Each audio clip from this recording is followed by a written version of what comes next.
बात पैसे की हो रही थी, राजीव गांधी जब दोबारा चुनाव लड़ रहे थे तो रेडी फ्यूजन का उन्होंने सेवाएं ली थी और एक्सप्रेस में रोज विज्ञापन आता था जिसमें कीड़े मकोड़े जानवर सब विपक्ष को दिखाते थे। अरुण शौरी संपादक थे और राजेंद्र धोड़पकर थे कार्टूनिस्ट जनसत्ता के।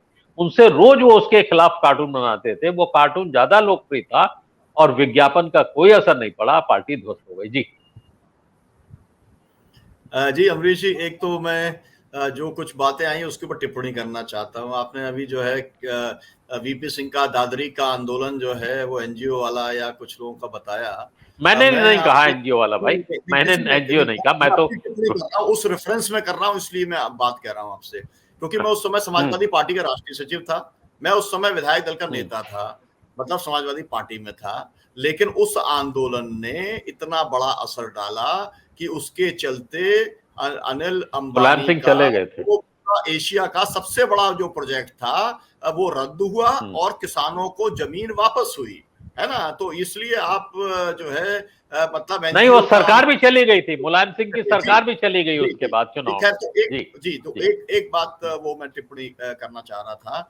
दूसरा मैं आपसे ये कहना चाह रहा हूँ कि जो एक प्रेशर एनजीओ वाला बनता है में दिक्कत वो क्या है? एनजीओ प्रेशर वाला आंदोलन था तो एनजीओ को नहीं, कोई डेरोगेटरी मैंने इसको तो केवल गलत दादरी संदर्भ में क्यों के ले रहे साथ हैं भाई? में मैं सरकार में रहने के बाद भी जुड़ा हुआ था, इसलिए मैंने उसको मतलब पॉलिटिकल पार्टी नहीं थी, कम थी, तो इसमें एनजीओ तो मैंने बोला तो इसमें क्या दिक्कत है? नहीं कोई अरे उसमें नहीं, सीपीआई सीपीएम सब थे भाई, सारी पॉलिटिकल पार्टी थे मैं अपने अरे मुद्दा हम लोग जो तो है उनके साथ दौरे पे रहते थे। अमरीश जी इतिहास पे मैं कम अपना जाए। मुद्दा रख रहा हूँ केवल, मतलब मुझे कोई आपत्ति नहीं है, मतलब आप स्वतंत्र हैं तो मैं भी स्वतंत्र हूँ। दूसरी बात नहीं, मैं इतिहास पे कहना आपने काफी लंबा समय ले लिया, सुनीलन जी 2 मिनट ले लें, उतना समय नहीं लेंगे। जी हाँ, मैं केवल ये कहना चाह रहा हूँ कि ये जो दबाव बनता है नेताओं के ऊपर, दबाव जो है वो केवल जो है वो सीबीआई, आईटी और ईडी का नहीं, जनता जो दबाव पैदा करती है वो ये कहती है कि भाई आप अपोजिशन में हो और इस तरीके की स्थिति है और इससे हमको आपको निकालना पड़ेगा। और उस दबाव के अंदर उनको जो है, जिसे कहते हैं कि जनता की बात को के अंदर उनको असर में आना पड़ता है। इस समय जो स्थिति है वो चाहे महंगाई हो, चाहे बेरोजगारी हो, चाहे वो रिप्रेशन का मामला, बहुत सारे ऐसे मामले हैं, या किसानों का मामला है या श्रमिकों का मामला है, जिसके ऊपर जो है बहुत ज्यादा दबाव है नीचे से नेताओं का।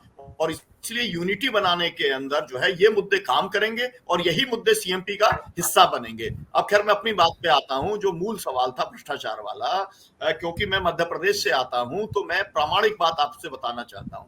और वो प्रामाणिक बात मैं इसलिए कह रहा हूं कि जो महालेखाकार महोदय हैं उनने चिट्ठी लिखी है मुख्य सचिव को।